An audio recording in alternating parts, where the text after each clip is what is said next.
Kempong Pilipinas, agad tamong sabihan po tang linob ni ing bear months, ne?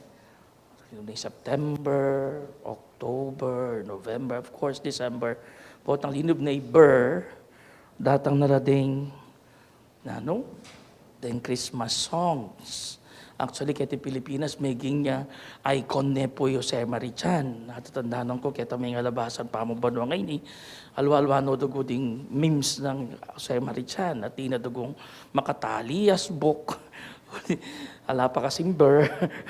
Kaya mo na dugong lultoy biglaking wall, maghay-haya, tapos milakoyang bigla, papanahon, yan na. Pero kalub na ng ber, talagang damdaman mo na lading, Christmas carols. At sabihan mo, aba, Christmas time na. Pasko na. Siguro nga pong Ginoong Yesus, mag-complain niya kanini. Bakit?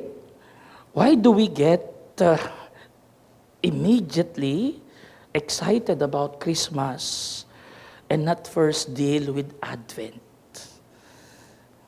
Remember, Advent is a season of preparation and reconciliation. Baga ba yung Pasko at Biento pa? Tama kanya na. At ini kasi medyo pati Adbiento, medyo malungkot, ulipis sabihin ng kasalanan, magbalik lub, unlike Christmas. Bala mawari, ing meto nga tawa, burina mo, ing celebration, without working through the preparation, o ing meto nga tao, burina mo itang victory without first trying to win the enemy, awas ta ka rin Kristiyano nga reta, short circuit Christian. Short circuit Christian. In our life, first things first. First things first. Burina ni nga pong ginugawan tamo pa mo yung homework. Tamo. Bayo itang talaga. Homework tamo. First things first. Kaya katamang ebanghelyo, bayo ka muntaking west. Yan na. Siguro, pwede ka pa mong maglarin. Gawa ka pa ang paralan, bahan kanita, makipag-ayos. Bayo ka magdalom. Makipag-ayos ka pa. Baga, make peace rather than war. King papunta ka king Pisamban, for example, we make sure na makipag-reconcile tapa mo. Bayo ka mag-complain king Pisamban. Gawan mo pa itang right way, right channel. In making up for those who wronged us or whom we have wronged, madalas tamang sasabihan, atin mo rin pong panahon yan. There's always time for everything, tamo. There's the right time para patawad kaya mo. Pero pangini. Siguro, po itang there is still a right time.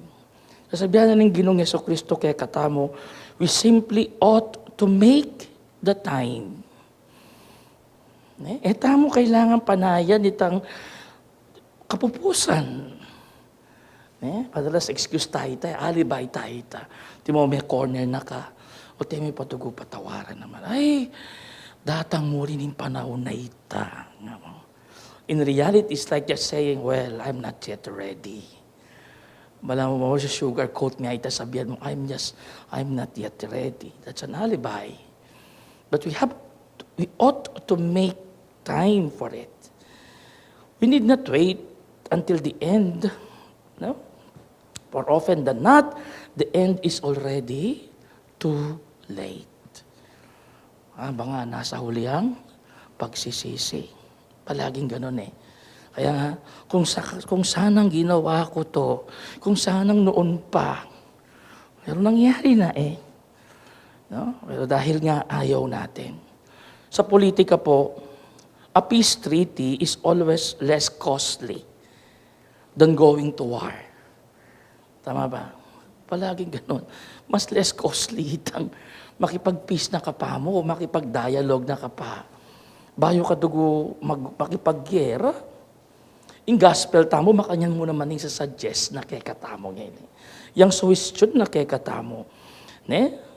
Especially when pachet tamo patang emotionally, spiritually unstable tamo because of some things that we unpleasant to us. O tamong gewa, matsura. O gewan da katang matsura. Ita pong war freak mentality, ne? Itang war freak mentality, itang susugod, itang makipaggera.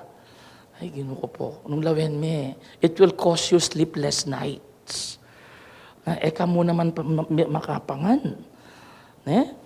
Watang may kipaggera ka po, may kipaggulo ka. Mismo apektado ka. Tama ba? Apektado ka. Ne? Restless soul, you become restless. Obviously, ne? In hatred can never be a winning remedy. Hatred is never a solution. Ne? Hatred is never a solution. It's always forgiveness.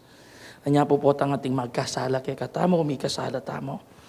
Panay kay recall ta sinabi na rin kakong spiritual director, yung seminarista ko pa. We always ask for God to give us that forgiveness, forgiving love, because it's really true. It's not that easy to forgive people, especially those who have wronged us so much. Anya, pangadita mo kingapong Ginoo.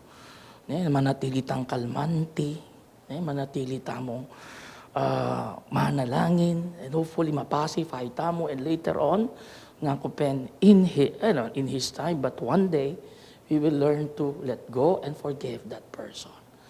In the same manner, nung ika naman ng may kapan na sakit, gawan mo nga ningagyo mo, with all the best that you can.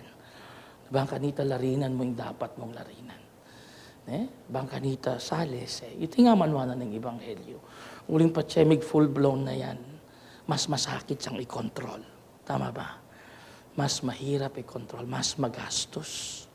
Kaya nga tama yung system natin of correcting, di ba? Wari po ang ating guluhan dyan king politics o king government, settle may paking barangay. Yan ang kanyan. Unong iwagyo muna, ikay pangadwa. Diba? Nung iwagyo, munta ako paking barangay. Ko tabing dadaretso king West. Diba? Then sometimes they teach us how. Because it's always good to do those things less costly than munta ka kitang gera. At sometimes kasi itang wisdom na nitang pamakisabi along the way, karin pa mo malilesen Diba? Because it is there that dandaman yung meto. And sometimes, it really helps. Most of the time, masisettle lang. Kitang baba. Katambing mamanik, babo. In church, makanyan mo naman.